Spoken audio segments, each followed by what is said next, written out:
Hi everybody, hope you're doing very, very well. Right, I'm on this page now. I'm in 2 Kings 18, verses 1 to 37. There's a fascinating section in the Bible regarding, I think it's the mental attitude of King Sennacherib. Now this guy, this man, this great king, what he'd done previously to the nations was torture them. I mean, he used to boil them alive. I mean, this man was just brutal.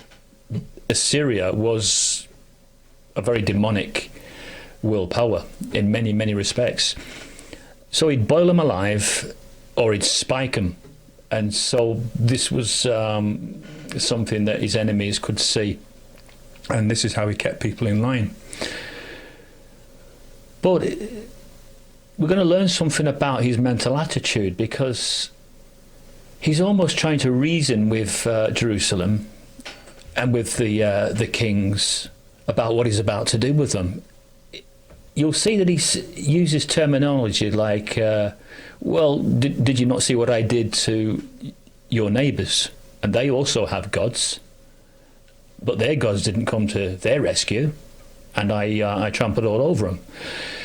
But it's like he's slightly unnerved. This is how I'm perceiving it.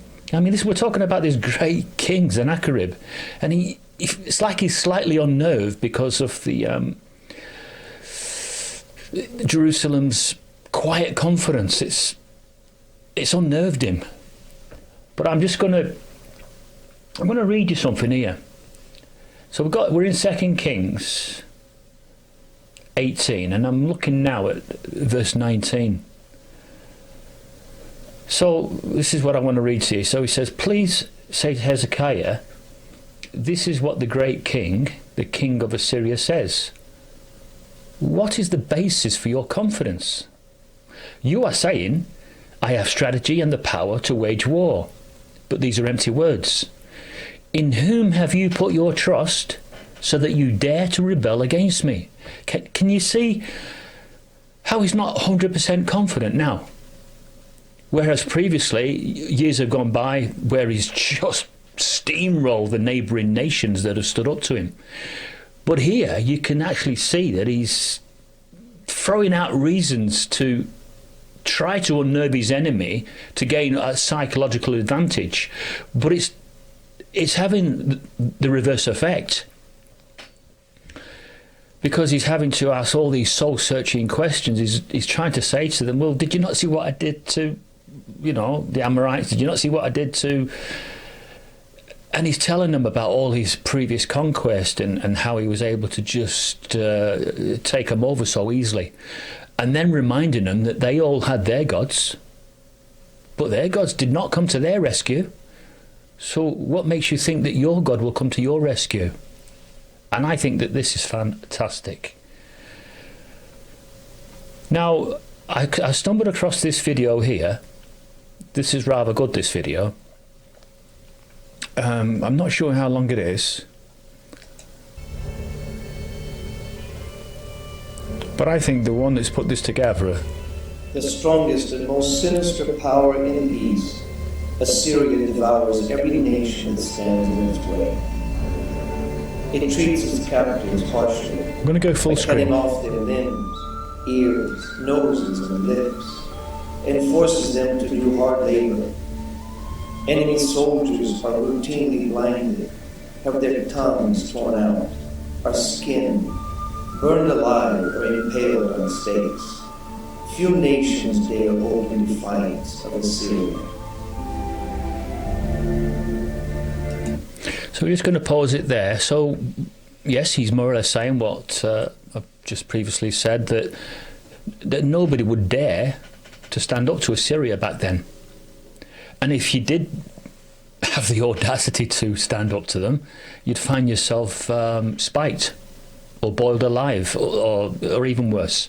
They used to think up the most heinous ways to torture and to how to treat their enemies. Yes, they were a demonic world power in many respects. You'll see why.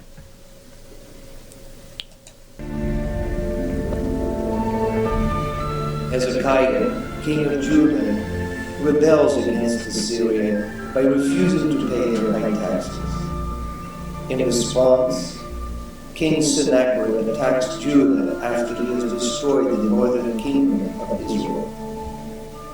King Hezekiah tries to appease him by sending large amounts of gold and silver to Sennacherib, but Hezekiah is shown no mercy. Well, I've read the section in the Bible where he does that. He tries to appease him. He tries to reason with a demonic king and sends him gold and silver. Where's he got the gold and silver from? Maybe from Jehovah's sacred temple. Should he have done that? Methinks not. City after city within the borders of Judah falls to Assyrian rule, and soon the only remaining city is Jerusalem. Inscribed on the ancient Sennacherib prison, discovered in 1920 by archaeologists in Mosul, Iraq, King Sennacherib tells us in his own words what he has done. Because Hezekiah, king of Judah, would not submit to my yoke, I came up against him, and by force of arms, and by the might of my power, I took 46 of these strong fenced cities, and Hezekiah, the Judahite, I shut up in Jerusalem, his royal city, like a caged bird.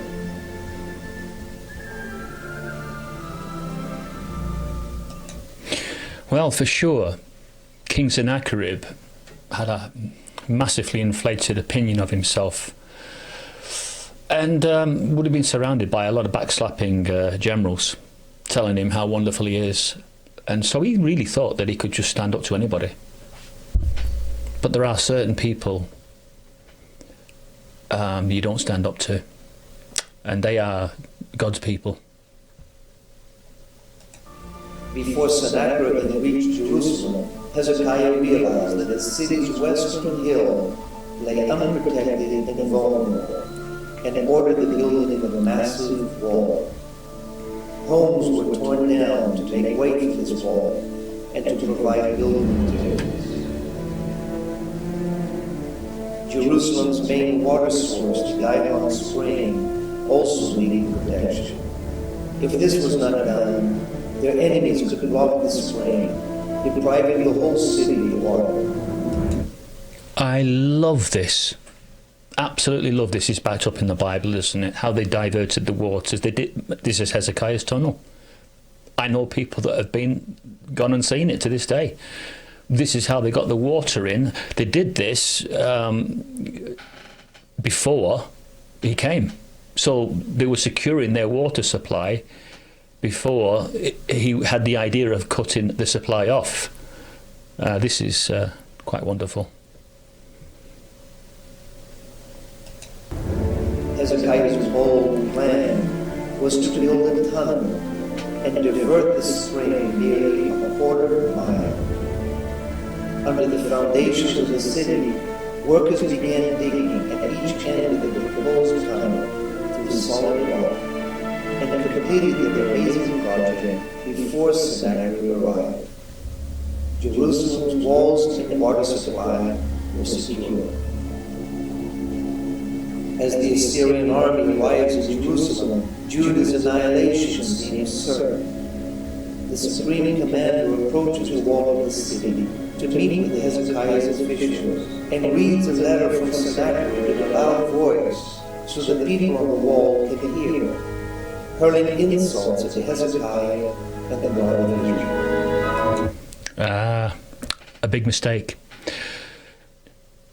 Bad enough to hurl those insults at Jehovah's people, but he now hurls those insults directly at Jehovah. Now even Satan does not directly challenge Jehovah. This man is very, very stupid at this point.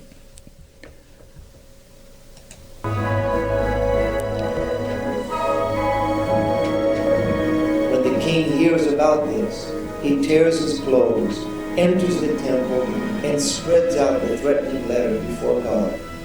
The king cries out to God, saying, "Incline your ear, O Lord, and hear. Open your eyes, O Lord, and see, and hear the words of Sennacherib, which he has sent to reproach the living God. Now therefore, save us from his hands, that all the kingdoms of the earth may know that you are the Lord God, you alone. Absolutely marvellous now. So this now becomes a completely different set of circumstances, because now Jehovah knows that a mere mortal is defaming him. So he can only act at this point now. He couldn't really turn his back on the Israelites, on his people, on his chosen ones at this point. So he is listening. Absolutely, for sure, he is listening. That night the angel of the Lord is sent out, and in the morning the mighty Sennacherib wakes to find that 185,000 of his soldiers died during the night.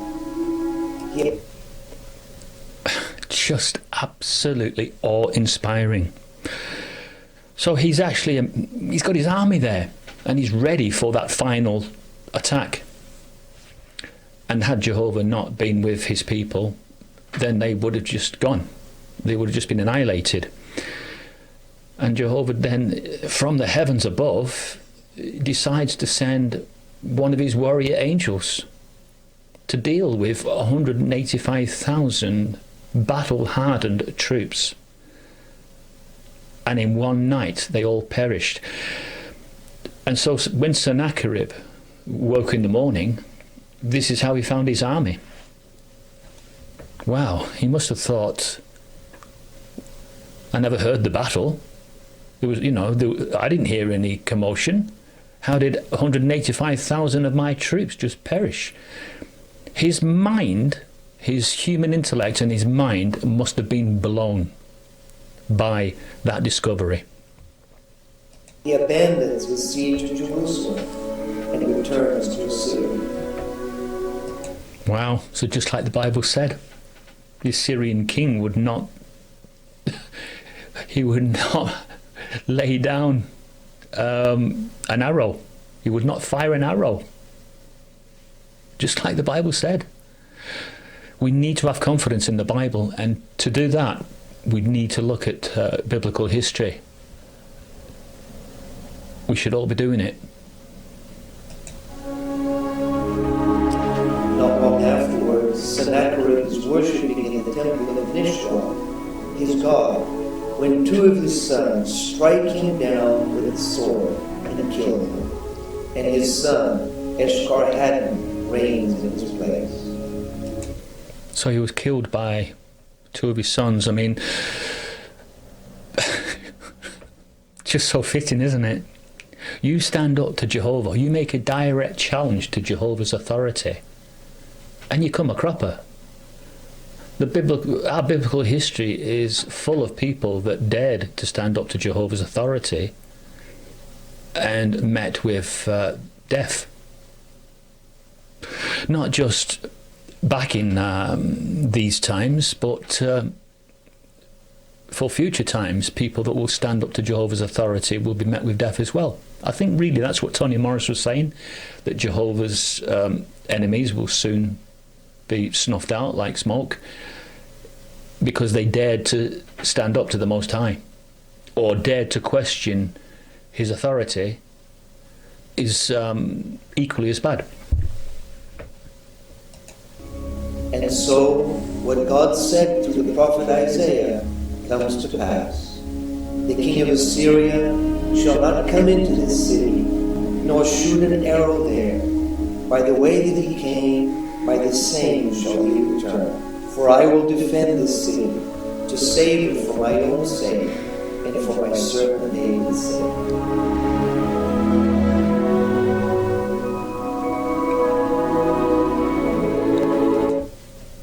It's a great story. But not just a story, is it? It's something that occurred.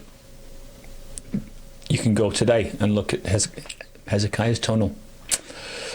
Yes, how fantastic when you actually find these archaeological finds in our time, then backs up all your studies. But the lesson here is,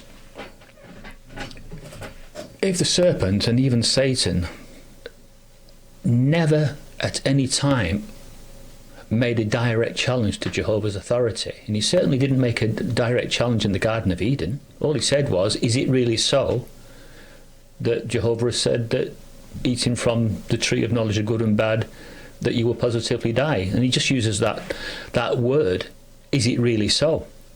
So he doesn't ever make a direct challenge, because he's far too clever. But King Sennacherib was not clever.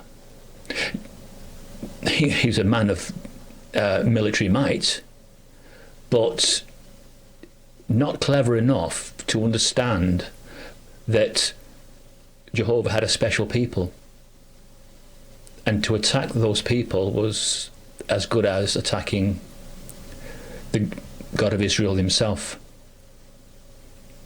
And that is my point for today. Look at your biblical history and check that against what's going on now. And if you ever get the chance to go to Israel or any of the Holy Lands, make sure you've got a good camera, because I want to see all those pictures. I want to see all that evidence. Thank you.